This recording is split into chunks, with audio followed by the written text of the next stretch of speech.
Assalamualaikum warahmatullahi wabarakatuh. Salam guru penggerak. Pada kesempatan kali ini, saya Noni Marlina, calon guru penggerak angkatan 11 dari Kabupaten Ogan Komering Ulu Timur, akan memaparkan kesimpulan dan refleksi pemikiran Ki Hajar Dewantara pada tugas koneksi antar materi pada modul 1.1.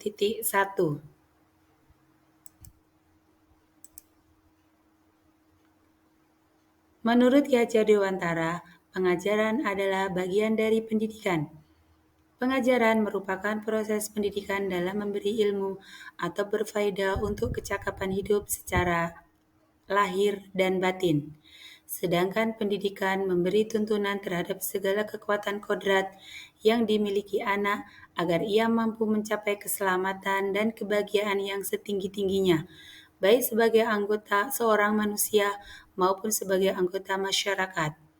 Jadi, menurut Ki Hajar Dewantara, pendidikan dan pengajaran merupakan usaha persiapan dan persediaan untuk segala kepentingan hidup manusia, baik dalam hidup bermasyarakat maupun hidup berbudaya dalam arti yang seluas-luasnya.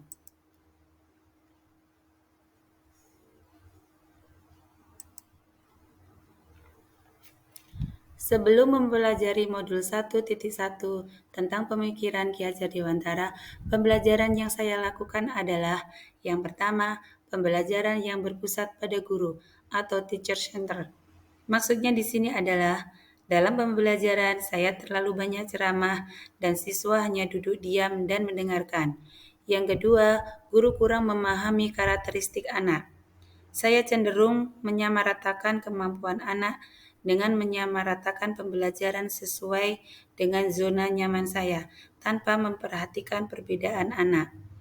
Yang ketiga, pembelajaran terfokus pada ketercapaian materi dan KKM, atau mengutamakan aspek kognitif saja. Padahal ini saya sering lupa bahwa pendidikan bukan hanya soal mentransfer ilmu saja, tetapi sejatinya dalam aspek lain yang harus diperhatikan dalam belajar. Yang keempat, hanya meminta siswa menghafal materi. Selama ini saya pikir hanya menghafal materi dapat meningkatkan kompetensi siswa. Ternyata itu salah.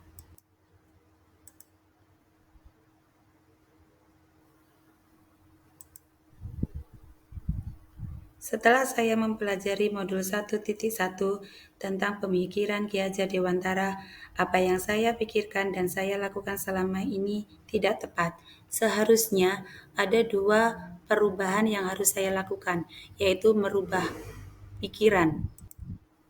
Yang akan saya lakukan adalah yang pertama, guru bukan merupakan satu-satunya sumber belajar. Apapun yang ada di sekitar kita itu bisa digunakan sebagai sumber belajar anak. Anak diberi kebebasan memiliki sumber belajar apa dan dari mana yang akan mereka gunakan untuk belajar. Yang kedua, pembelajaran berpusat pada anak atau student center. Maksudnya di sini adalah dengan pembelajaran yang berpusat pada anak, maka anak akan lebih aktif karena terlibat dalam pembelajaran sehingga mereka dapat mengkonstruksi pembelajarannya. Yang ketiga, menghargai setiap karakteristik belajar anak. Anak terlahir berbeda, sehingga setiap individu memiliki keunikannya masing-masing. Saya sadar dengan adanya perbedaan ini dapat menjadikan pembelajaran lebih berwarna. Sebagaimana seorang pamong, saya harus dapat menuntun anak sesuai dengan kodratnya. Yang keempat, guru sebagai fasilitator pembelajaran.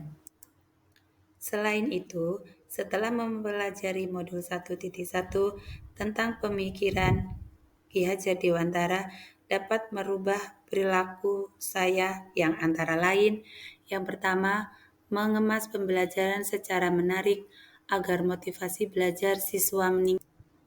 Dalam proses pembelajaran, seorang guru seharusnya dapat memerdekakan siswanya.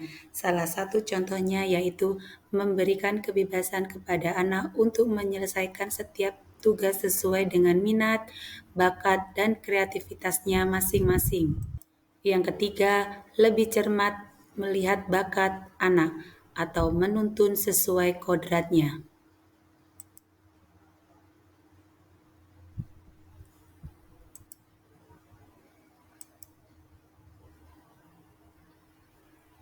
Setelah mempelajari modul 1.1 tentang pemikiran Ki Hajar Dewantara yang dapat segera saya terapkan dalam pembelajaran di kelas antara lain, yang pertama adalah merancang pembelajaran yang interaktif dan menyenangkan dengan melibatkan peserta didik.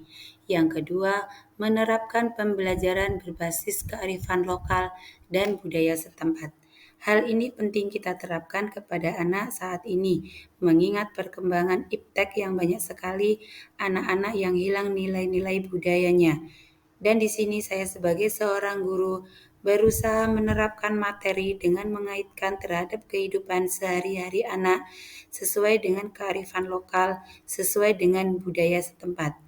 Yang ketiga, menerapkan konsep merdeka belajar dan mengintegrasikan setiap pembelajaran dengan pencapaian profil pelajar Pancasila. Konsep merdeka belajar mengajarkan kita bagaimana seorang pendidik dapat memberikan kebebasan kepada anak untuk dapat bereksplorasi atas pengetahuan agar mampu menghasilkan ide-ide kreatif dan inovatif dari mereka. Yang keempat, pembelajaran yang mengutamakan aspek budi pekerti. Yang saya terapkan di sini adalah dengan pembiasaan baik akan selalu saya teladankan kepada siswa tentang bagaimana mereka bersikap agar menjadi pribadi yang baik. Yang kelima, pembelajaran tidak lagi menuntut, tapi menuntun. Kita sebagai guru berperan sebagai pamong dalam penerapannya di kelas. Sesuai dengan pelajaran dan pendidikan Ki Hajar Dewantara, kita dapat menerapkan pola asih, asuh, dan asah. Dan yang terakhir, yaitu pembelajaran harus sesuai dengan kodrat alam dan kodrat zaman. Sesuai dengan pemikiran Ki Hajar Dewantara bahwa kodrat anak adalah bermain, dan saya akan mengintegrasikan permainan dalam pembelajaran agar suasana kelas menjadi menyenangkan. Kesimpulan yang dapat saya sampaikan mengenai dasar-dasar pendidikan Ki Hajar Dewantara harus diterapkan di dalam kelas. Di antaranya adalah pendidikan adalah menuntun anak sesuai dengan minat dan bakatnya. Pendidikan bukan hanya ilmu akademis saja, namun perlu penanaman budi pekerti yang baik. Pendidikan sejatinya adalah berhamba pada anak. Semoga video ini menginspirasi bagi Bapak Ibu pejuang pendidik. Terima kasih. Salam dan bahagia Bapak Ibu guru penggerak. Wassalamualaikum warahmatullahi wabarakatuh.